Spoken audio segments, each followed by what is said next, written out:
you guys were obviously able to have a big offensive night against them last week as well. Was their defensive approach any different tonight, and how were you guys able to exploit it?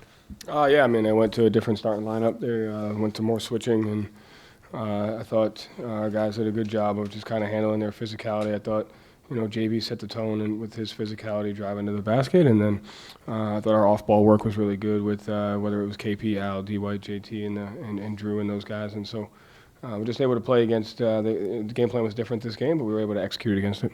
You guys are so good at explaining the mismatches and kind of doing that over and over and over again. When you have a good mismatch that you're kind of taking advantage of out there, and maybe it leaves other guys out of the mix offensively, is there a balance between kind of exploiting that over and over again and, maybe getting the ball to some other guys in the flow of the offense? Did that happen today? Derek and Drew kind of had like 3 attempts early. Chris Steps, Jaylen, Jayson kind of getting the mismatch more often early. What's kind of that balance like? I mean, 16, 18, 12, 9, 7, 5, 5, 6. I mean, I think those are all really good numbers. I think at the end of the day, a lot of it has to do with how, we're being defended and what the coverage solutions are and just fighting for good shots. And regardless of who that is, as long as the process to fighting for a good shot versus a coverage and we have great spacing, that's what we have to do. But I thought it was pretty well balanced throughout the game from an execution standpoint. And, we were able to generate some good looks. Was it a good chance to give the full rotation a chance to play together in a game before the postseason? I think it was the first time since late February where you had everybody available for a game. Yes. John? Did you ask me something? I said, was it good to have Yeah, I mean, it was good. I mean, I think more importantly, it's just making sure we get reps. So we were able to do some stuff at shoot-around today. Obviously you want to get some reps of those guys as long as we maintain our health, which I think we did. And I thought they were able to, just kind of execute and communicate with each other on both ends of the floor. So, KP only at 23 because, obviously got the stitches. But tried to get them, higher in minutes and reps together, and I thought they did a good job of it. Jaylen is obviously figuring things out with the knee issue. What have you seen from him in just trying to adjust his game however he needs to adjust it?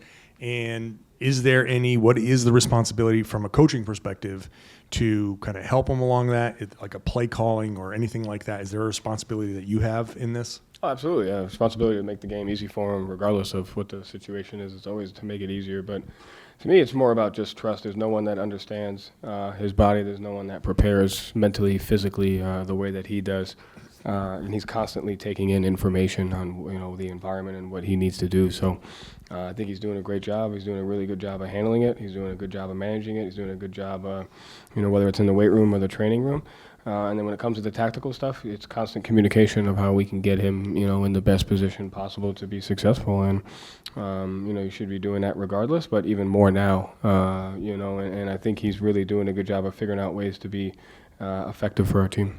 Is there any kind of watching, if he lands funny, or is there a wince or something like that where you maybe ask him, do you need a couple of minutes now, and you adjust the substitution pattern and he has a little bit more say over, I need to come out, I can come back in now? Is there anything like that happening? It's constant communication. There's no one way. It's just communicating and trusting, how he feels and what he's doing. But to me, it's, the way he prepares himself.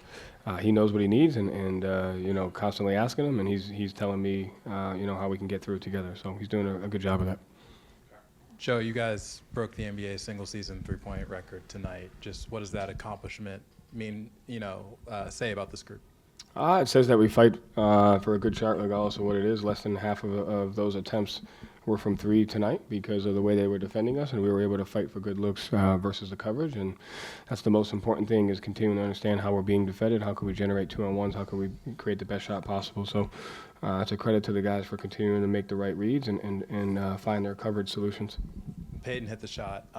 Just what are your thoughts on his three-point shooting this year in general? Which one was it? It was one of the ones in the middle of the second quarter. Okay. Three-point shooting is great, but to me it's the other stuff. You take on the challenge tonight of guarding both Beal and Booker. His ability to move without the basketball, had timely offensive rebounds, and you see some of his dribble penetration. So just his play is really important for us to be as good as we need to be, and he's continuing to do that.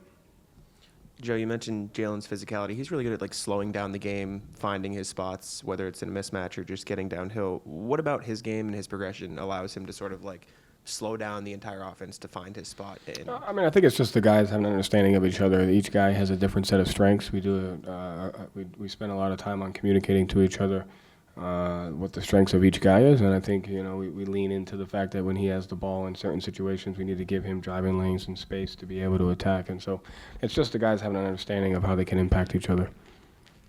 Joe, KP had that bloody nose, and I don't know if you saw when he came out, he was pumping up the crowd. He kind of had his WrestleMania moment that he always looks forward to.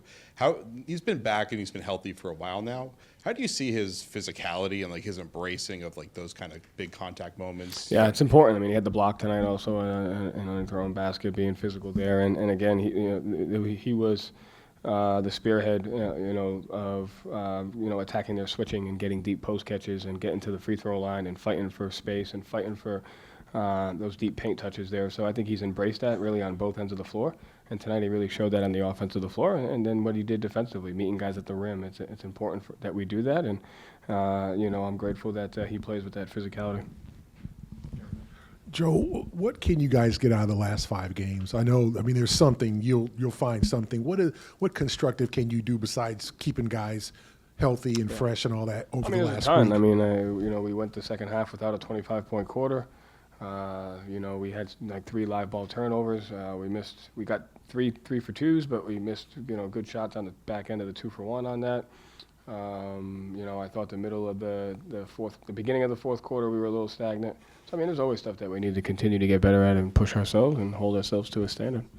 Is the game plan against a guy like Booker is kind of let him get the twos? I mean, I think it all depends on how the game is going. And so we were up 20-13, and he had 10 out of the 13 points, and 6 of those came because of our mistakes. So we fouled the pull-up 2, and he got 3 points there. We missed the communication on a switch. He got there, and then he shot a running hook and a floater. And so, those shots you're not going to be able to do. It's more maintaining the other guys. And so we kept him in check there. And then, when you get off to a double-digit lead and that, it's about making him have to finish inside of the paint versus guys. And I thought we were physical with him. We did a good job showing a crowd, not knowing whether you should shoot it or pass it out, and had good reps of that.